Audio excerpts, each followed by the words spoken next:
कौन है जो मकासद का तयन कर रहा है, how objectives will be set at each function level, और फिर इन मकासद को कैसे ऑर्गेनाइजेशन के हर फंक्शनल लेवल के ऊपर हम अचीव कर सकते हैं, लीगल एंड अदर रिक्वायरमेंट्स, इसके लिए हमें क्या कानूनी पेचीदगियां या क्या ऐसी रिक्वायरमेंट्स दूसरी ऑर्गेनाइजेशन की हैं जिनको फुलफिल करना हमारी जिम्मेदारी है, हैजर्ड्स क्या हैं ऑर्गेनाइजेशन के, रिस्क क्या हैं, टेक्नोलॉजिकल ऑप्शन हमारे पास क्या अवेलेबल हैं, उसके अलावा financial, operational and business requirement के माली तौर पर और प्रैक्टिकली इसको परफॉर्म करते हुए, और बिजनेस की क्या रिक्वायरमेंट हो सकती है, मतलब माली तौर पर ऑपरेशनल और बिजनेस हमें इसके अंदर क्या क्या चीजें दरकार होंगी। Views of interested party, interested party से मुराद कोई भी बंदा, कोई भी ऑर्गेनाइजेशन, कोई भी ग्रुप ऑफ पीपल जिनका इंटरेस्ट है इस बिजनेस में, बेसिकली स्टेक होल्डर्स, कि या तो जिन्होंने इन्वेस्ट किया हुआ है,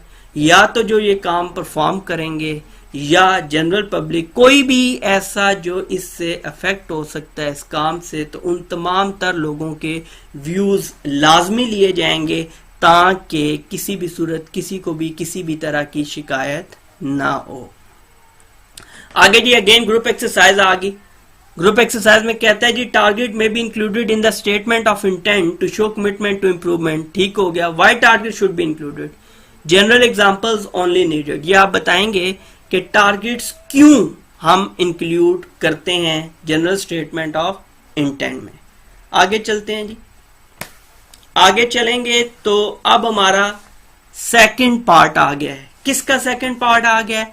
जो हमने हेल्थ एंड सेफ्टी पॉलिसी के सेक्शंस डिस्कस किए थे उसके अंदर। पहला था जनरल स्टेटमेंट ऑफ इंटेंट, दूसरा ऑर्गेनाइजेशनल सेक्शन था।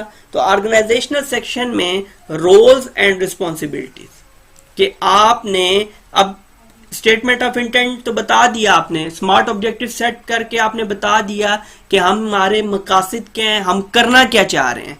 अब ये चीज यहां पे क्लियर की जाएगी कि ऑर्गेनाइजेशनल रोल्स एंड रिस्पॉन्सिबिलिटीज कैसे आप डिफाइन करेंगे या किस तरह से देंगे। पहले outline the chain of command for health and safety management system.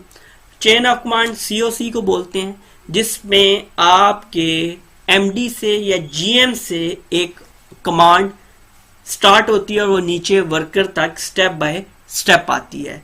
ये chain of command system COC इसलिए डेवलप किया जाता है ताकि चीजें स्मूथली परफॉर्म होती रहें।